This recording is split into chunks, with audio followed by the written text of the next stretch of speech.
লেখিকা টুলু গাঙ্গুলির অচেনা। সমতা তার ৯ বছরের বিবাহিত জীবনে হাঁপিয়ে উঠেছে। স্বামীর আচরণ তার কাছে অসহ্য হয়ে উঠেছে। স্বামী অসীম, তার যেন কোনো কিছুতেই হেলদোল নেই। অসীম সরকারি চাকরি করে। সমতার সঙ্গে তার দেখে শুনেই বিয়ের বছর ৩ পরে তাদের এক মেয়ে হয়। সমতার চাকরি করার খুব ইচ্ছা। কর্মক্ষেত্র পত্রিকা দেখে একটা প্রাইভেট কোম্পানিতে চাকরির জোগাড় করে। অসীম তার কোনো কিছুতেই বাধা দেয়নি। তার মা আপত্তি জানালেও সমতা তা মানেনি। মেয়েটার তখন সবে মাত্র ২ বছর বয়স। তবে একটা আয়া রাখে মেয়ের দেখাশোনার জন্য। অসীম সমতাকে কোনো বিষয়ে বাধা দেয় না, আর কোনো জিনিস জোর করে চাপিয়ে দেয় না। সংসারে যেসব বিষয়ে কথা বলতো সে হচ্ছে অসীমের মা। খোকা, তুই বড্ড বেশি বউকে লাই দিচ্ছিস, একদিন বুঝবি। তাই অসীম আজ হাড়ে হাড়ে টের পাচ্ছে। মা তো মারা গেল। নাতনি শ্রীতমার যখন বছর ৩ বয়স, তখন সংসারে শান্তি বলতে কিছুই নেই, সেটা সমতার কাছে। তবে অসীমকে দেখলে মনে হয় সে বেশ ভালোই আছে। এতেই সমতার গা জ্বলে ওঠে। কথায় কথায় বলে, তুমি মানুষ, একবার তো আমার কথা ভাবো যে সারাদিন অফিস থেকে এসে কি করে রান্না করব। অসীম বলে, ও এই কথা, আচ্ছা আচ্ছা, এখন তো একটু শান্ত হয়ে বসো। সেদিন চা জলখাবার সব করে অসীম। অসীম অবশ্য সমতার ঘণ্টা ২ আগে অফিস থেকে আসে। পরের দিন সমতা যখন অফিস থেকে আসে তখন দেখে পাশের বাড়ির বুবুর মা রান্না করছে।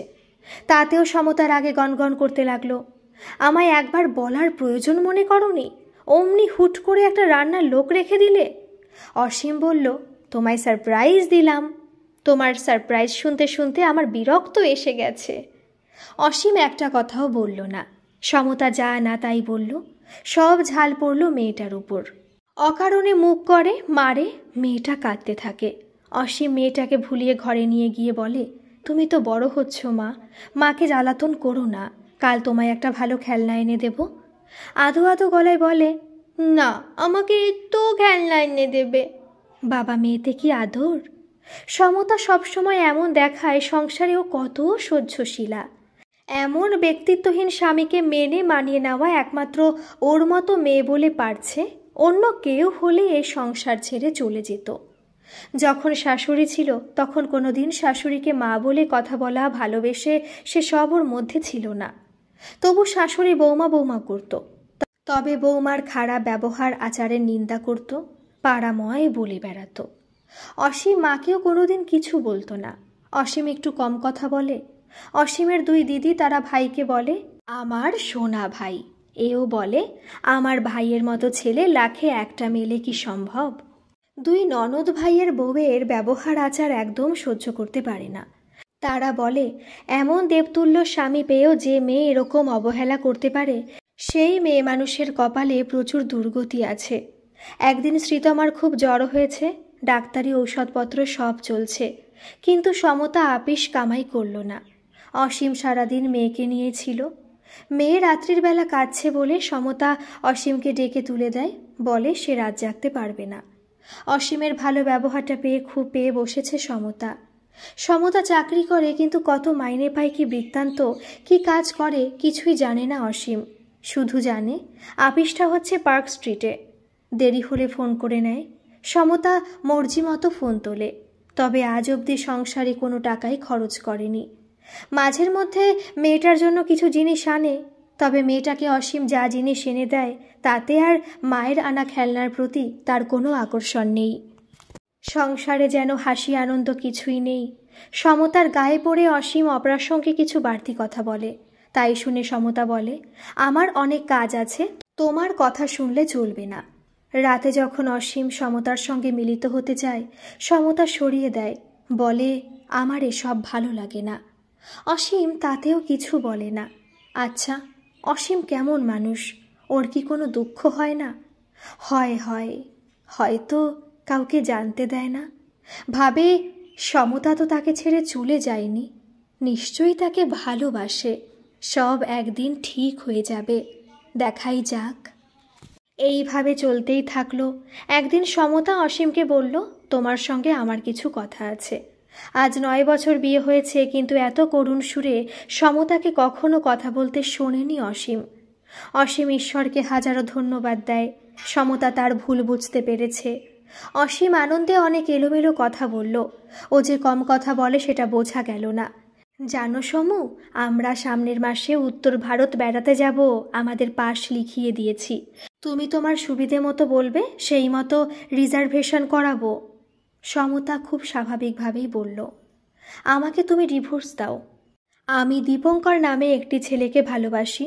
গত 1 বছর দীপুর সঙ্গে আমার সম্পর্ক। আমি ওকে ছাড়া বাঁচব না, দীপুও তাই। দীপু বলেছে ও আমাদের মেয়েকে মেনে নেবে। দীপু দীপু করে সমতার আবেগ উপচে পড়ছে। একবারের জন্য অসীমের কথা ভাবেনি। এত নিষ্ঠুর যে কোনো মেয়ে মানুষ হতে পারে তা আমার জানা নেই। অসীম খুব কষ্ট চাপতে পারে, আর তৎক্ষণাৎ নিজেকে তা থেকে মুক্ত করে স্বাভাবিক ব্যবহার করে, যাতে করে দুঃখ দেওয়া ব্যক্তি নিরানন্দ পায়। সমতার কথায় কষ্ট পেলেও সে স্বাভাবিকভাবেই বলল, ঠিক আছে। সমতা অসীমের স্বভাব জানে, তবে এটা ভেবেছিল এত বড় কষ্ট ও সহ্য করতে পারবে না। তাছাড়া মেয়েকে ছাড়ার কথা তো মানবেই না। সমতা না হলে রেডি হয়েই ছিল, মেয়ে নিয়ে কিছু বললেই 2 কথা শুনিয়ে দেবে। তা আর হলো না। তবে একদম ছেড়েও দিল না। তোমার মতো নিমুরুদে পুরুষ দুটো দেখিনি। অসহ্য হয়ে গেছে। আমি শুধু ভাবি, এই 9টা বছর আমি তোমাকে কি করে সহ্য করলাম। ছি ছি, আমার ঘৃণা ধরে গেছে। হ্যাঁ শোনো, কালই আমি শ্রীতমাকে নিয়ে বাপের বাড়ি চলে যাব। দীপু সব ব্যবস্থা করে দেবে। মাস 6 পরে আমাদের ছাড়াছাড়ি হয়ে যাবে। সমতা বাপের বাড়ি চলে যাওয়ার 15 দিন বাদে অসীম শ্বশুর বাড়ি যায়। মেয়ে এসে বাবাকে জড়িয়ে ধরে বলে, বাবা, আমি তোমার সঙ্গে চলে যাব। সমতা ধমক দেয় মেয়েকে। সমতার মা বাবা এখনো কিছু জানে না। সমতা ওদের একমাত্র মেয়ে, ঠিক বুঝিয়ে বললে মেয়ের কথাই মেনে নেবে। তবে সমতার মা খুব জামাই যত্ন করে। সমতা চা করে দেয়। সমতার সঙ্গে অসীমের 2-1টা কথা হয়। শ্রীতমা মামার বাড়ির স্কুলে ভর্তি হবে। দীপু বাড়ি করছে, বছর 2 বাদে ওরা সেটেল করবে। সমতা এমনভাবে অসীমের সঙ্গে কথা বলে যেন কোনো কুটুম লোক। এরকমই চলতে থেকে বছরখানেক হলো ছাড়াছাড়ি হয়ে গেছে। তবু প্রতি রবিবার অসীম তার মেয়ের জন্য শ্বশুরবাড়ি যায়। মেয়ের জন্য কত খেলনা ক্যাডবেরি নিয়ে যায়। তারই মধ্যে অনেক খেলনা আছে যেগুলো অসীমের আনা নয়। শ্রীতমা তার বাবাকে বলে, বাবা, একটা কাকু আসে, আমায় আদর করে, খেলনা দেয়, আবার মাকে আমাকে বেড়াতে নিয়ে যায়, গোটা কলকাতায় আমাদের গাড়ি করে ঘোরায়। আমি না যেতে চাইলে মা আমায় বকে। সেদিন অসীমের চোখে জল চলে আসে। মেয়ে বলে, বাবা, তুমি কাঁদছো? ওই দুষ্টু লোকটার সঙ্গে আমি আর কখনো কোথাও যাব না। সমতা সেদিন খুব সেজেছে আর মেয়েটাকে সাজাতে আসছে। মেয়েটা বলে, আজ আমি আমার বাবার সঙ্গে খেলবো, তোমরা যাও। সমতা বলে, দেরি হয়ে যাচ্ছে, বেশি বকিও না। আর তোমাকেও বলি, তুমি আর এরকমভাবে এসো না। মেয়েটা তোমার প্রতি দুর্বল হয়ে যাচ্ছে। প্লিজ আমাকে একটু সুখে থাকতে দাও। বাবা মাকে সব বলেছি আমি। আর দীপুর বাড়ি কমপ্লিট হয়ে গেছে, আর মাস 3 বাদে আমরা বিয়ে করছি। তোমায় হাত জোর করছি, তুমি আর এসো না। মিষ্টি জল তো দূরের কথা, 1 কাপ চাও জুটল না। শ্রীতমা খেলামবাটি খেলছিল। হঠাৎ বাবাকে বলল, এ নাও বাবা, চা খাও। অসীম মেয়েকে খুব আদর করে। সেই সময় দীপু বাড়ি আসে। বলে, সমু, তুমি এখনো কি করছো বাইরে? 1/2 ঘন্টা হবে দাঁড়িয়ে আছি। এই আসে আর তারপর অসীমের সঙ্গে চোখাচোখি হয়। সমতা পরিচয় করিয়ে দেয়। দীপু বলে, তুমি এখনও ওনাকে অ্যালাউ করছো কেন? ওয়াই? আমি মানব না। তারপর শ্রীতমার উপর পড়ে, আজ আর আমাদের সঙ্গে তোমাকে যেতে হবে না। শ্রীতমা বাবা বাবা বলে ডাকে। ততক্ষণে অসীম চলে গেছে। অসীম এখন প্রায় 2 দিদির বাড়ি যায়। সেদিন ছর্দি অপর্ণার বাড়ি গিয়ে কেঁদে ফেলে। বলে, আর মেয়েটাকে দেখতে যেতে পারবো না। হ্যাঁ রে ছর্দি, আমি কেমন মানুষ বলতো? আমি কি খুব খারাপ? আমার কি করা উচিত বলতো? আমি যে মেয়েটাকে ছেড়ে একদম থাকতে পারছি না। আমি কেন সমতাকে জোর করে কোনো কিছু বলতে পারিনি? আমার মনে হয় এরকমটা করা উচিত নয়। অপর্ণা বলে, পড়তো আমাদের পাল্লায়, দেখিয়ে দিতাম মজা। আসলে ভাই তুই বড্ড ভালো রে, তাই সমতা পেয়ে বসেছে। আর তো এখন কিছু করার নেই, তোদের ছাড়াছাড়ি হয়ে গেছে। এদিকে অসীমের ফোনে ফোন করে জানায় অসীমের শাশুড়ি, বাবা অসীম, কাল এখানে একবার চলে এসো, শ্রীতমাকে রাখা যাচ্ছে না, ফোনে আর কত কথা বলবো। অসীম যেতেই শ্রীতমা জড়িয়ে ধরে, বাবা তুমি আমায় এখান থেকে নিয়ে চলো, মা পচা, আমায় শুধু বকে, আর ওই লোকটা মাকে খালি খালি চুমু খায়, আবার আমি দেখে ফেলেছি বলে আমায় মেরেছে। অসীমের বুকটা যেন ফেটে যায়। অসীমের শাশুড়ি বলে, তুমি এই সময় ওকে এখান থেকে নিয়ে যাও বাবা, না হলে ওরা ওকে বোর্ডিংয়ে পাঠিয়ে দেবে। শ্বশুর বলে, বাবা অসীম, আমাদের তুমি ক্ষমা করে দাও, আমরা মেয়েটাকে মানুষ করতে পারিনি, বড্ড বেশি লাই দেওয়া হয়ে গেছে। সেই সময় সমতার দীপু এসে পড়ে, বলে, ও এই তোমার রূপ, সুযোগ বুঝে মেয়েকে নিতে এসেছো? বলিহারি যাই, কোথায় রাখবে, কে দেখবে? ভাগ্য ভালো যে আমি এতদিন তোমায় সহ্য করেছিলাম, আর কোনো মেয়ে তোমার গলায় মালা দেবে না। দীপু শ্রীতমাকে বলে, তোমার সাহস তো কম নয়, তুমি আমাদের না জানিয়েই ওই লোকটার সঙ্গে চলে যাচ্ছ। শ্রীতমা আরও বেশি বাবাকে জড়িয়ে ধরে কাঁদতে থাকে। সমতা মেয়েকে টেনে আনতে যায়, তখন সমতার বাবা মা বলে, খুব হয়েছে, আর না, আমরা তোমার সব অন্যায় মেনে নেব না, তুমি তোমার অধিকার হারিয়েছ। তুমি শ্রীতমাকে নিজের কাছে রাখবে না, বোর্ডিংয়ে রাখবে, এটা মানব না। তাছাড়া তুমি অসীমের মতো ভালো ছেলের সঙ্গে খারাপ ব্যবহার করলে আমরা তোমায় ত্যায্য মেয়ে করব। তোমার মতো মেয়ের আমরা মুখ দেখতে চাই না। সমতা বলে, বাবা। অসীম যেন আরও পাথর হয়ে গেল। বাবা বলল, আমি একটা কথা জানি, বাচ্চা যাকে চাইবে তার কাছে থাকতে পারবে, ও যদি মাকে চায় তো চাইবে। সমতা বলল, তমা তুমি আমার কাছে থাকবে না? শ্রীতমা বলল, আমি তোমাদের দুজনের কাছেই থাকব, আর ওই লোকটাকে এখান থেকে চলে যেতে বলো। দীপু রেগে লাল, বলে, সমু তুমি ওই মেয়েকে নিও না, ও একটা অভদ্র মেয়ে। অসীম মেয়েকে নিয়ে চলে আসে বাড়ি। 7 বছর পরের ঘটনা। সমতা এখন দীপুর বাড়ির ঝি।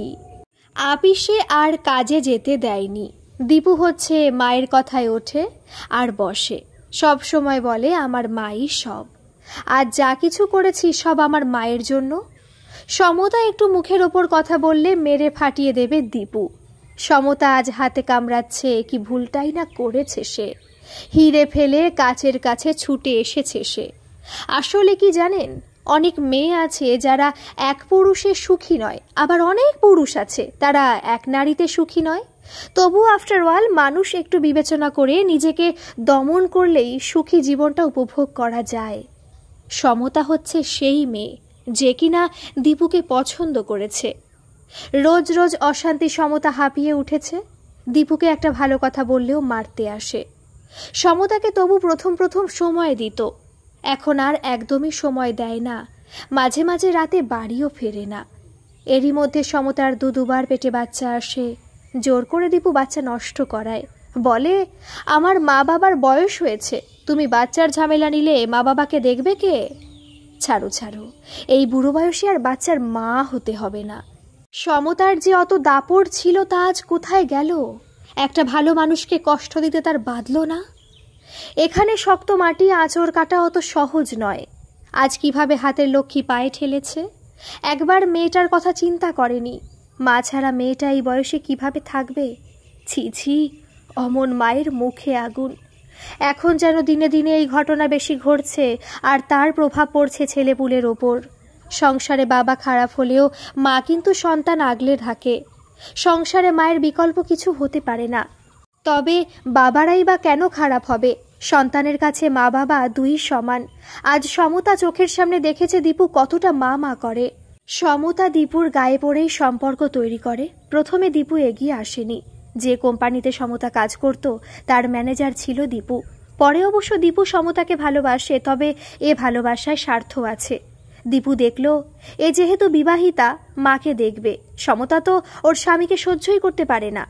প্রথম প্রথম দীপুর সাথে বেশ আনন্দ ফুর্তি করেছে, কিন্তু যবে থেকে মায়ের স্ট্রোক হয় দীপু খুব ভেঙে পড়ে। আর সমতা চায় দীপুর সাথে ঘুরতে, আনন্দ করতে।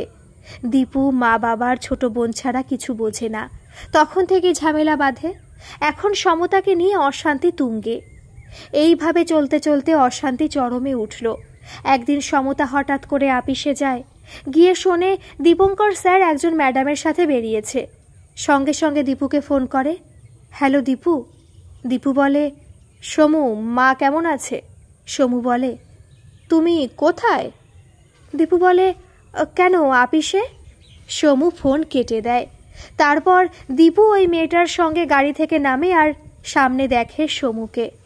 বাড়ি ফিরে সমতাকে মেরে তাড়িয়ে দেয়, বলে, আমাকে সন্দেহ? খারাপ মেয়ে ছেলে, আমি তোর মুখ দেখতে চাই না। শাশুড়ি বলে, বৌমা, তোমার একটু লজ্জা হওয়া উচিত। তোমার জন্য আমার ছেলে কিনা করেছে, তুমি অন্যের স্ত্রী জেনেও তোমায় গ্রহণ করেছে। এখন বুঝতে পারছি তুমি কেমন মেয়ে ছেলে। তুমি হচ্ছ একটা পুরুষ মজানো মেয়ে ছেলে, না হলে তুমি আমার ছেলেকে সন্দেহ করো? দীপু বলে, না মা, আমি ওর সঙ্গে আর ঘর করতে পারবো না। মা বলে, তুই তো আমার কথা শুনলি না, এবার বোঝ। একটা আইবুড়ো মেয়ে হলেও নয় জানতাম। সেই দিন উপায় অন্তর না দেখে রাত্রিবেলা সমতা বাবা মার কাছে চলে আসে। এই 7 বছরে একবারও বাবা মার খোঁজ করেনি সমতা। মা বাবা দুজনেই চমকে ওঠে মেয়েকে দেখে। কি রোগা লাগছে, কালো লাগছে, অমন ধপধপে ফর্সা রঙে যেন কেউ কালি ঢেলে দিয়েছে। যাক, বাপ মা তো, তাদের আর কে আছে, তাই সমতাকে আর কিছু বলেনি।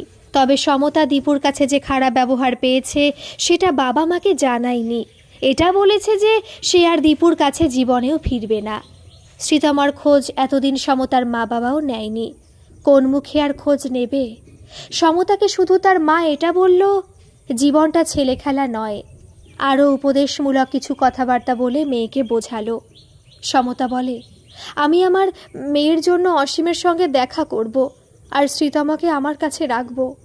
আর অসীম চাইলে মাঝে মধ্যে এখানে এসে থাকতে পারে, আমার কোনো আপত্তি নেই।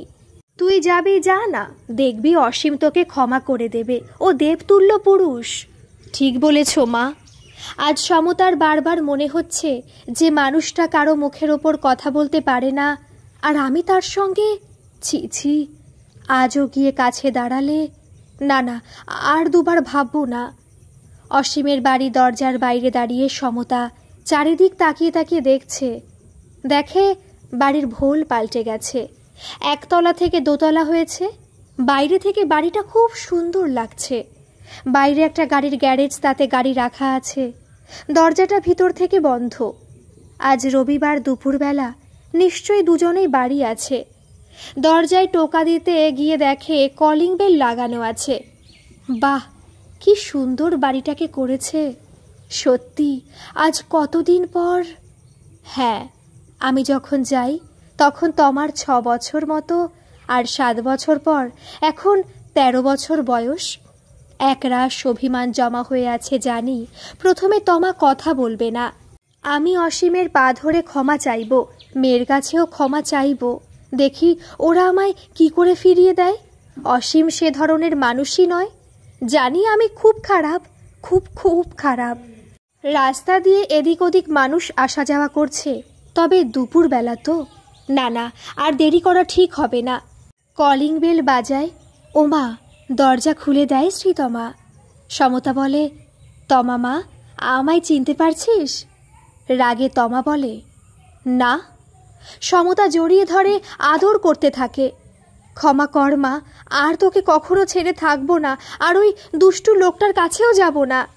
শ্রীতমার সারা গায়ে চুম্বনে ভরিয়ে দেয়। হঠাৎ ঘোর ভাঙে। দরজা খুলে এক ভদ্রমহিলা বলে, কাকে চাই? সমতা ভাবল, এতক্ষণ আমি কী সব ভাবছিলাম দাঁড়িয়ে। সমতার থেকে বয়সে কিছুটা ছোট হবে, দোহারা ফর্সা সুন্দরী বলা চলে, গায়ে বেশ গয়নাগাটি আছে। আবার বলল, কাকে চাই বলুন? কথা প্রায় আটকে যায়। অসীম আছে? হ্যাঁ আছেন, উনি খেতে বসেছেন। সমতা বলে, আপনি? আমি ওনার স্ত্রী। কথা শেষ না হতে হতেই শ্রীতমা এসে বলে, মা, ভাই কাঁদছে, তাড়াতাড়ি এসো। সমতা বলে, শ্রীতমা, এখানে একবার এসো। আমি কে বলো তো? তোমার মা।